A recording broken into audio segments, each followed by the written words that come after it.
What's up guys, Asian here again with another build video, and today we're going to be discussing CPU point distributions across a healer.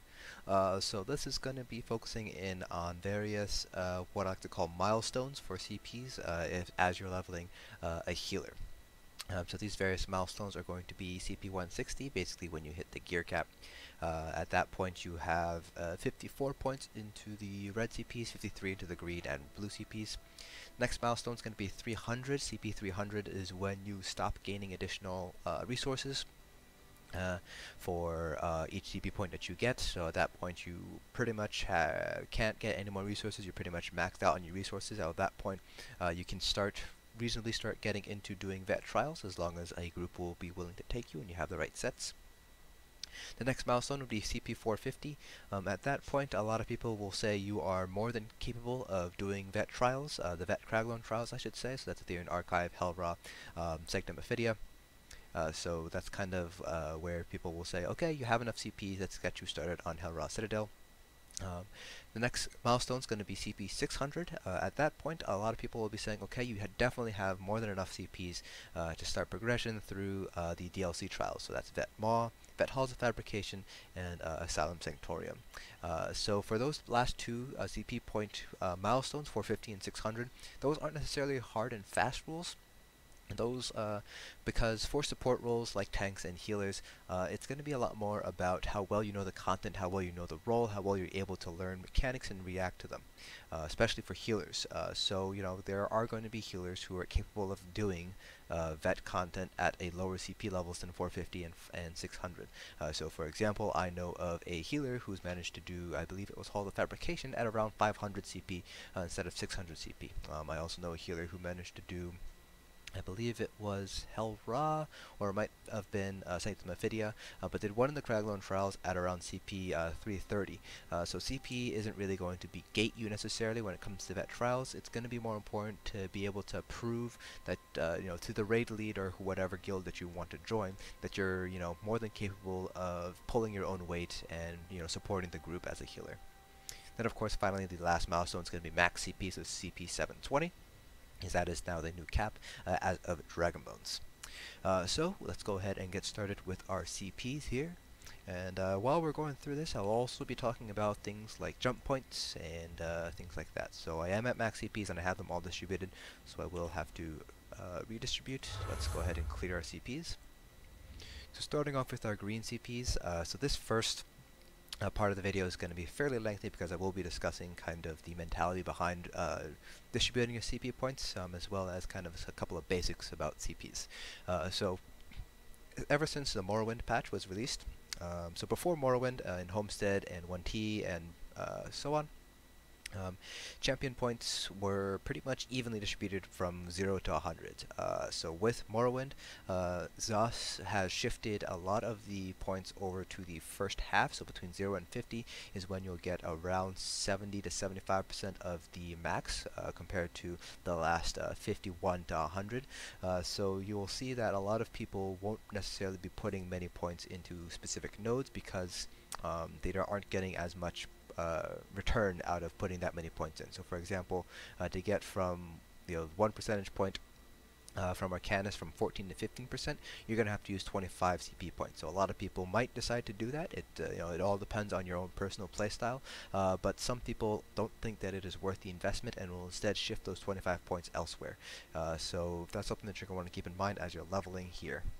The second thing that I'm going to want to talk about is going to be something known as jump points. So first, let's go ahead and get started with distributing our green CP. So jump points are very easy to visualize once we start distributing CPs. So we're going to be putting 27 into Arcanist, and we're going to be putting 26 into Tenacity here.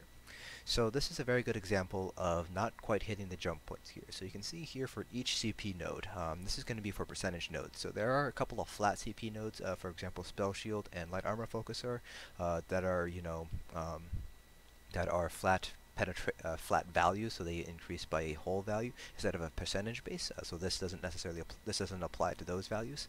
So anything that is percentage base, everything after that decimal point is actually going to be completely dropped off. So it doesn't matter if it's 0.01 or 0.99, it'll get completely dropped off. So you're only looking at the number to the left of the decimal point. So in this case, it's going to be 7%. And you can see here we only have one CP point difference between them, so Tenacity is at 26 and Arcanus is at 27.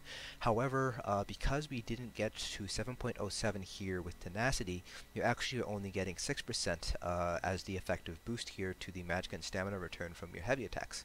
If you were to put in that extra point, you would hit the next point, the next whole number, and so we call that point a jump point. So 27, for example, here is going to be a jump point.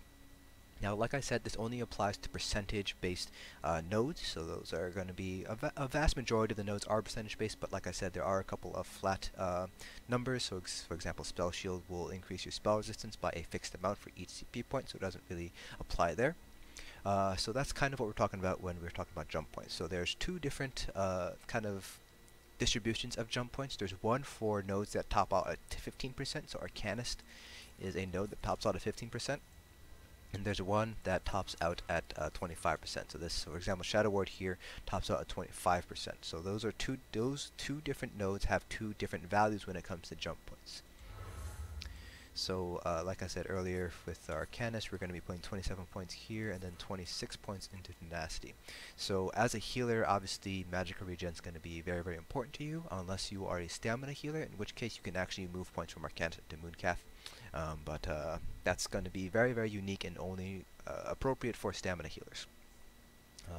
And so we have 26 points into Tenacity because you will be heavy attacking in order to get your magicka back.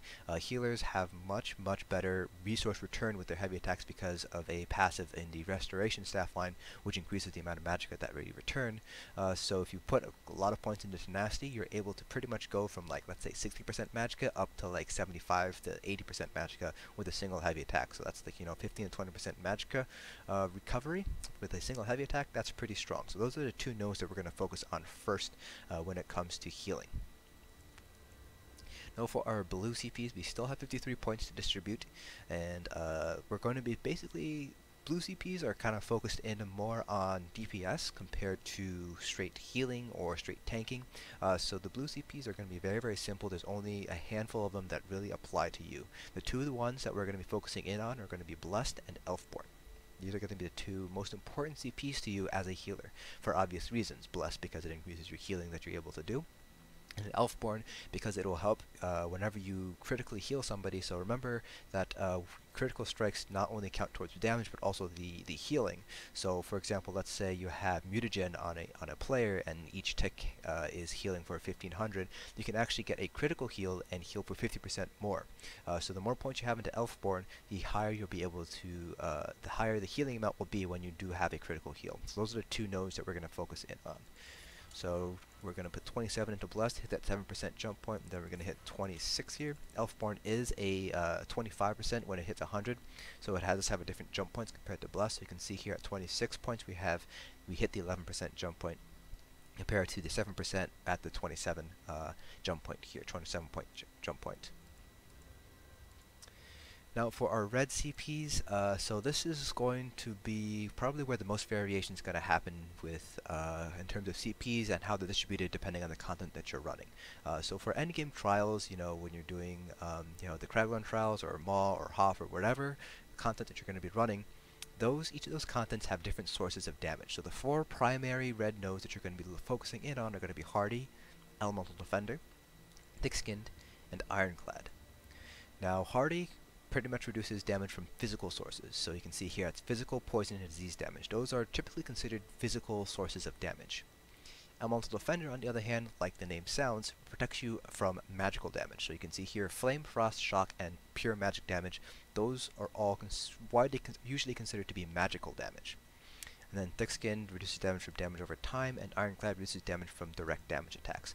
So you can pretty much categorize damage that you're taking from PvE content, and PvP as well, into these four different categories. You have direct damage and damage over time, physical damage, and direct damage and damage over time, magical damage. So each of these different content that you're running, whether that's vet dungeons or vet trials, each dungeon and each trial will have its own kind of damage distribution, so to speak. So for example, Hellra Citadel. A lot of the mobs there focus in on physical damage and not necessarily magical damage. There's actually only a single mob in Hellra Citadel that deals magical damage. So when you're going to be doing Hellra, Elemental Defender is not going to be quite as strong of a CP node to invest in compared to Hardy. And the opposite is true for Vet Maw, unless you're the tank, of course. Tanks typically take different sources of damage compared to healers and DPS. But for Vet Maw, your damage that you're going to be taking is typically going to be more magical in nature, magic damage, or fire damage. So in that case, Hardy's not going to be quite as strong of a node to invest in compared to Elemental Defender. And so once you get to the point where you're running different trials, you're going to want to take a look at each trial, what kind of damage is most common in those trials, and readjust your CP points accordingly. So for example, if you're running Ethereum Archive, you're going to want to invest more into Elemental Defender, and if you're running Hellra, you're going to want to invest more into Hardy. That's something you're going to want to keep in mind once you get to the level where you're going to be doing all this endgame content. For right now, we're going to be taking a balanced approach. So this is going to be an approach that works fairly well across all different content. It's not going to be the best for all the different content, but it will be sufficient enough to get you by each one. One other thing that I want to take note of is that there's currently a little bit of a bug when it comes to the coding of these CP points. So you're going to want to invest first into Elemental Defender and Hardy, and then you're going to want to do Thick-Skinned and Ironclad here. And that's just because if you do it the opposite way around, you actually get less damage reduction. There's some weird quirk in the code that they haven't fixed just yet. At least as far as I'm aware, they haven't fixed it yet. So make sure to invest points in a Hardy and Elemental Defender first before you invest into other nodes here. Now I do want to touch upon the Thick-Skinned and Ironclad. So direct damage is typically going to be instances where the damage dealt to you is all going to be done in one single hit. Damage over time, as the name implies, is damage that happens over a period of time. Generally speaking, direct damage is going to be more dangerous than damage over time effects in endgame content. This is because, direct damage hit, let's say it hits you for 20k in one hit. Typically speaking, you're not going to be able to survive that unless you have something like Minor Maim and you have Warhorn up, so you have more health. So Ironclad will really help you survive a 20k hit because it'll just reduce that down by however much the percentage points that you have there. Now compare that to damage over time. Let's say it's a 20k hit total damage, and that's done over 5 seconds. And each tick, damage over time abilities tick at different intervals, so it's not always going to be universal. So let's say it does 20k damage over 5 seconds, and the ticks happen every 1 second. So that's basically going to be a 4k hit every 1 second. So it's not quite as dangerous because you'll be able to heal through that 4k hit every second. The damage over time can basically be healed through. Some of them can't because some of them have very large ticks, but a lot of them can be healed through. So damage over time investment in the Thick-Skinned tree isn't going to be quite as effective as Ironclad, Hardy, or Elemental Defender. So we won't necessarily be investing as many points into Thick-Skinned here. So for the points here, we have 54 points to invest here, so we're going to hit the 4% jump point here. That's 30. Oops. Put 5 here, so we're at 35. That leaves us with 19 points. And we're just going to put the 19 points here into Ironclad. So we're not quite hitting the jump point. You can see here that the jump point's actually going to be 20. But that's just kind of the nature as you're leveling up, and you're not going to be able to hit each jump point because some of these jump points have several points in between each one. So when you level and you get your next warrior CP point, just put that extra point here into Ironclad so you hit that 9%. And that's basically the general idea here.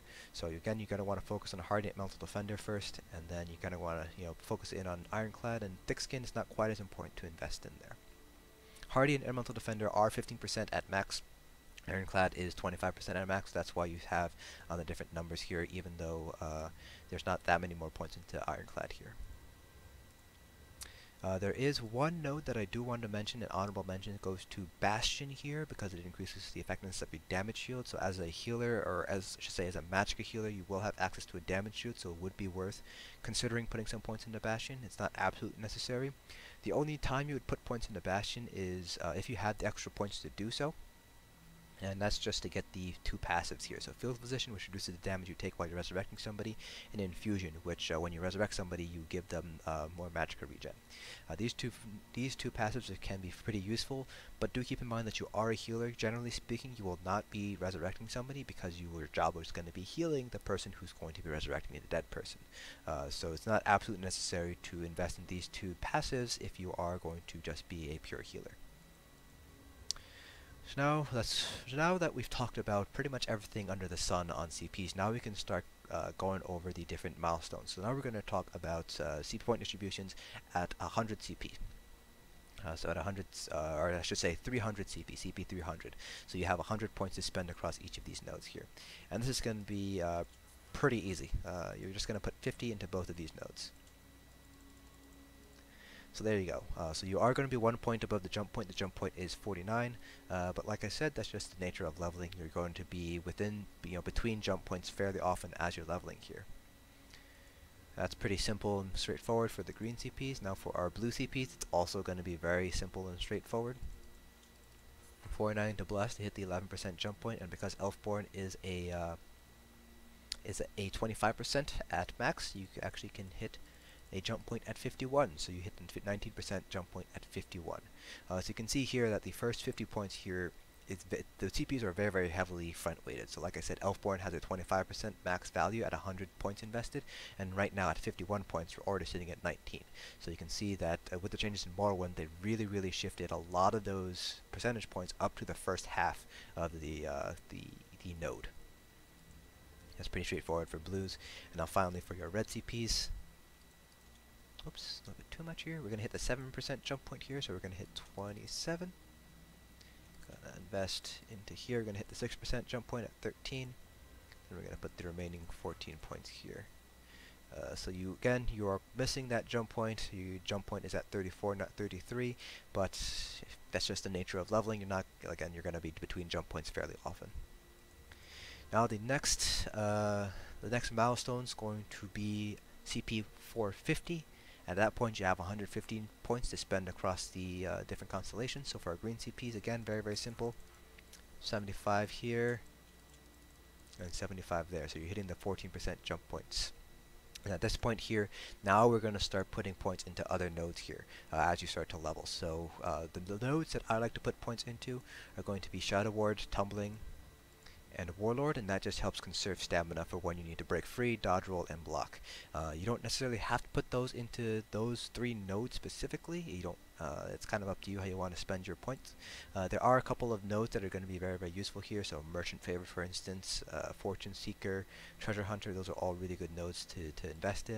And over here in the tower, you have Ensnare, which is not quite very useful, but Inspiration Boost is useful if you're still trying to level your crafting CPs.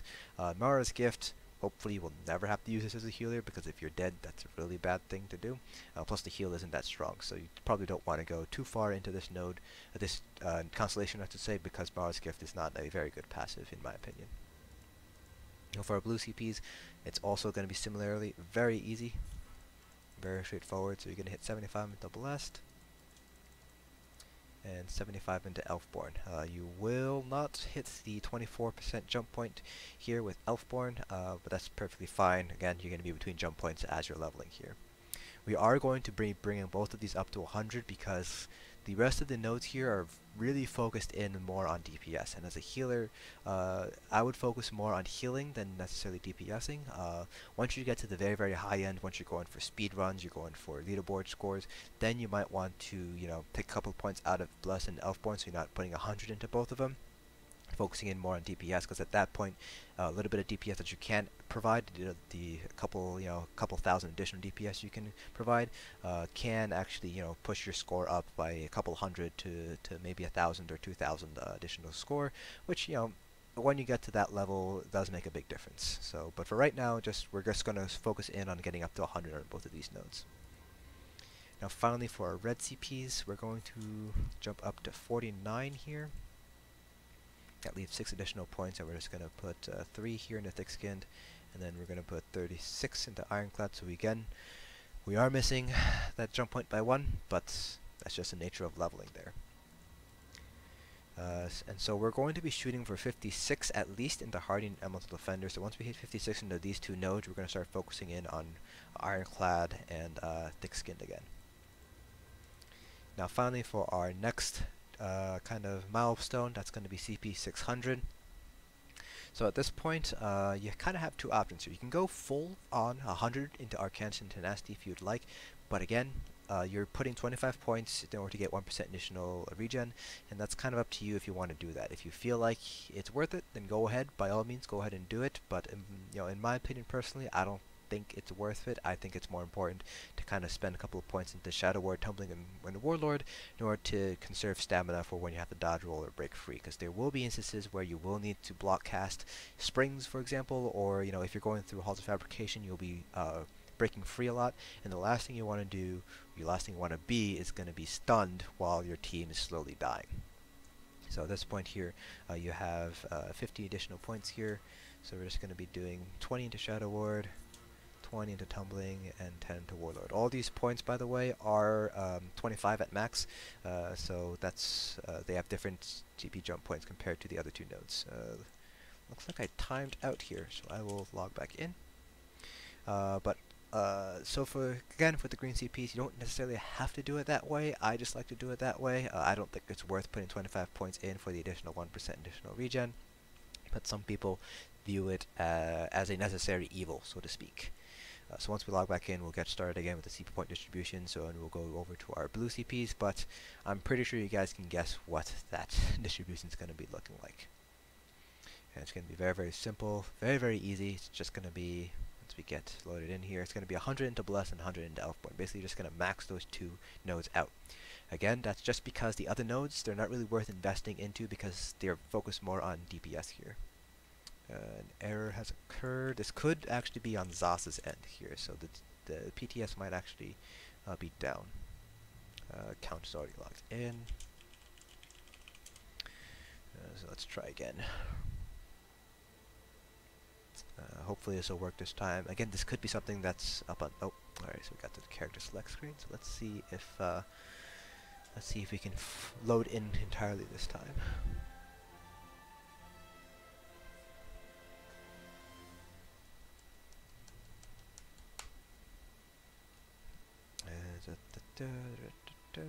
Okay, there we go. Might have been a hiccup on Zos's end there. So back to our CP point distributions, we'll have to hit redistribute again. So like I said with our green CPs, let me just put it back up here. 75, 75, and then these are the two nodes, three nodes that I like to invest in. You can kind of distribute them however you'd like, as long as you use it all your CPs. Now for blue CPs, like I said, very, very simple. 100 Blessed, 100 Elfborn. These are going to be basically the only nodes that are going to be relevant to you as a healer. At least until you get to the point where you can start doing more DPS, like I said, score runs, speed runs, things like that. Finally, for our red CPs, we're going to hit 56 into Hardened Elemental Defender here. That hits a 12% jump point there. We're going to be putting 61 here, and then we're going to be doing 27 here. So we're missing that jump point in Thick-Skinned, again, just the nature of leveling. And we're hitting the 21% jump point here in Ironclad at 61. And finally, when you finally hit max CP, again, you can put 100 points here if you'd like. This is what I would do though. I would put 31 to Shadow Ward, 31 to Tumbling, and 28 into Warlord. But again, you can kind of distribute these however you'd like. If you want to hit 100 into these two, by all means go ahead, and that will leave you with 40 additional points, which you can kind of distribute across the remaining three nodes however you'd like. You will not hit the jump point if you decide to do that though. It's just if you want to do an even spread, you won't be able to do it. For our blue CPs here, at this point you can pretty much put your 40 points wherever, so you can do something like, 23 into Elemental Export and 17 to Staff Expert if you'd like. You can put all 40 into Elemental Expert if you'd like, or whatever have you. So this is only really going to be important for you if you are at the level, if your radio's at the level where you want to push out a little bit more DPS as a healer to get a little bit better of a score when you're going for leaderboard runs and things like that. You can really put your 40 points really anywhere. So you know, for example, you can do like 23 here. You can do 11 here. You can put 6 here. There's all sorts of different combinations here. As long as you try to hit those jump points, you know, in those in the relevant nodes. Now finally for our red CPs here, we're going to invest a little bit more into thick skin, so we're going to hit 40 here. Going to hit 66 into ironclad, so we hit the 22% jump point. And then from here, going to have a few options here. So you can go 61 to thick skin and then put that remaining point to something like spell shield if you'd like, because you're not going to be able to hit a jump point. Or if you want, you can go drop down there. Drop a couple more points from thick skin here. And you can basically hit the 64 in hardened and mental defender. That's the next jump point to hit 13% reduction. Then that leaves you with 2 points, which then you can put, you know, into spell shield or wherever, because you're not going to hit any additional jump points with those 2 additional the points there. Another thing you can do is you can actually drop down, stick this 21% here, and then hit 51 here to get 19% into thick skin. This is another option here if you don't want to invest as heavily into ironclad. And like I said earlier at the beginning of this video, depending on the content you're running, you might want to shift these red CP points around, and that's all going to be very variable depending on the content that you're running. So that's basically it for this video. Hope you guys found it informative, and I will see you guys in the next dungeon.